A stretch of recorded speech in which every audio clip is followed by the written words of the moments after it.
नमस्कार, मैं हूं ललित खजूरिया और आप देख रहे हैं जम्मू संवाद। जम्मू कश्मीर में अगर असेंबली चुनाव होते हैं तो अगला मुख्यमंत्री कौन होगा, ये सबसे बड़ा सवाल है। क्या वो मुख्यमंत्री भाजपा से होगा या फिर एनसी, पीडीपी या कांग्रेस से होगा, या अगर इन्हीं पार्टी से हुआ तो क्या जम्मू से होगा?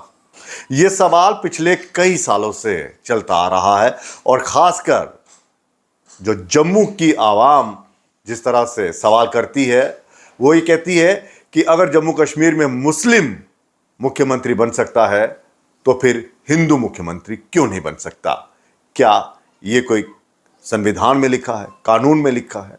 और यही सवाल आपको याद होगा श्यामलाल शर्मा ने भी उठाया था जब वो कांग्रेस में थे और कई मर्तबा दावा करते थे कि ये किसी ने लिखवा के नहीं लाया कि मुस्लिम ही यहाँ का मुख्यमंत्री बनेगा, हिंदू क्यों नहीं बनेगा।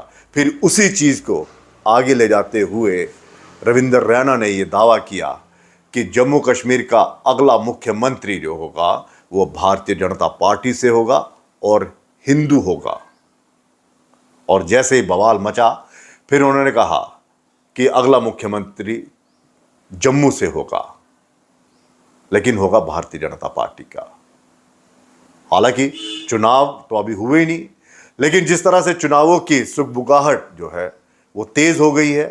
गृह मंत्री अमित शाह ने साफ कहा है कि अब हम पहले यहां पर चुनाव करवाएंगे असेंबली के और फिर उसके बाद जो है स्टेटहुड का दर्जा भी मिलेगा, क्योंकि सुप्रीम कोर्ट ने बाकायदा ये निर्देश दिए हैं कि 30 सितंबर 2024 एक डेडलाइन है, उससे पहले यहाँ पर असेंबली चुनाव करवाइए। जम्मू कश्मीर में यूं तो पार्लियामेंट जो चुनाव जो चरण थे वो संपन्न हो चुके हैं और अब सबकी निगाहें जो हैं वो असेंबली चुनावों पर हो गया। और ये सवाल हमने तभी उठाया कि क्या पीडीपी, एनसी और कांग्रेस पार्टी यहाँ पर सत्ता बनाए, क्या उनका मुख्यमंत्री होगा?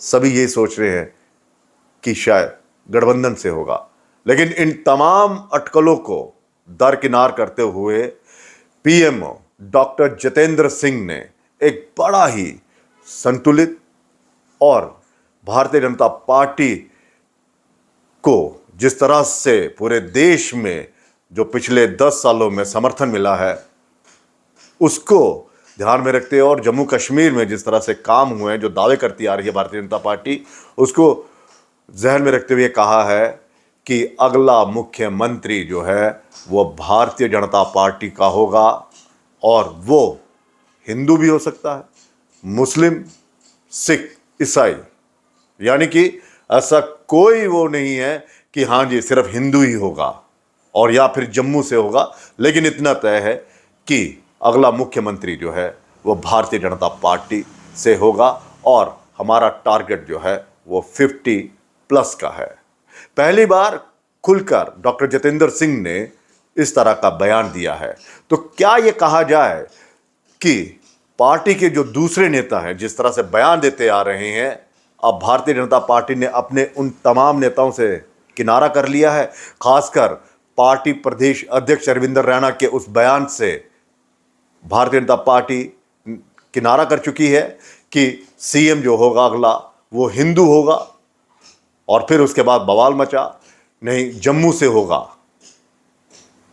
तो क्या भारतीय जनता पार्टी को अब ये समझ में आ गया है कि हमें सब चलना है, हमें किसी तरह का कोई भेदभाव नहीं करना है और मुख्यमंत्री जो है वो भारतीय जनता पार्टी का होगा, चाहे वो किसी भी धर्म का हो। वो कश्मीर से भी हो सकता है और जम्मू से भी हो सकता है। तो पिछले कई सालों से जो भारतीय जनता पार्टी बार बार ये एक आवाज़ उठाती आ रही है और तमाम उन कश्मीरी नेताओं के खिलाफ बोलती आ रही है कि भाई साहब आप ही का मुख्यमंत्री बनेगा, वो भी कश्मीर से बनेगा, तो फिर भारतीय जनता पार्टी का मुख्यमंत्री जम्मू से क्यों नहीं बन सकता? तो क्या ये उन चीज़ों पर विराम लगा चुके हैं या फिर उन्हें पता चल गया कि भारतीय जनता पार्टी के जो दूसरे नेता हैं जब इस तरह के बयान देते हैं कि हिंदू ही यहाँ का मुख्यमंत्री बनेगा और जम्मू से ही मुख्यमंत्री होगा, तो ये चीज़ें जो हैं वो मुश्किल में डाल देती हैं।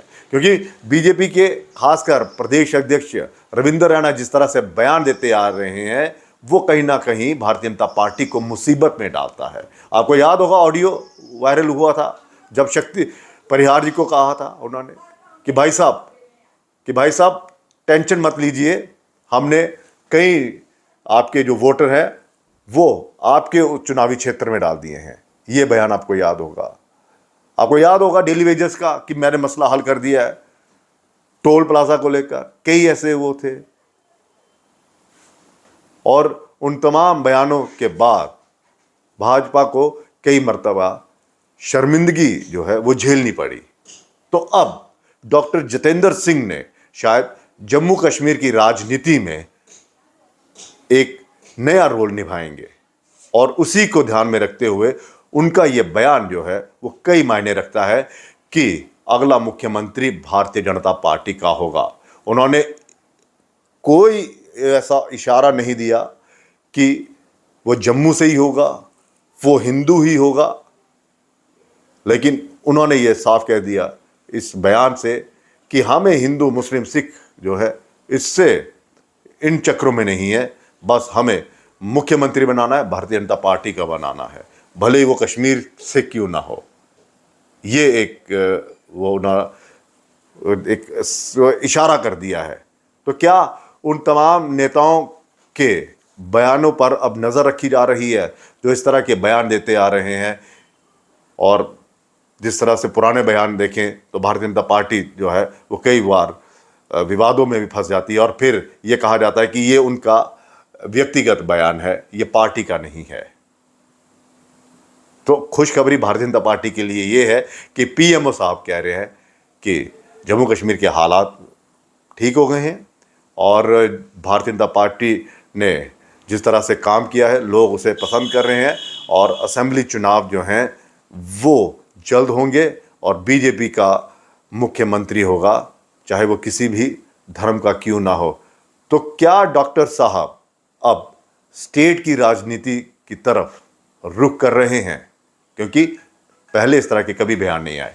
फिलहाल इजाज़त दीजिए, लेकिन यह बयान कई मायनों में इशारा कर रहा है कि चुनाव जो हैं वो जल्द होने वाले हैं।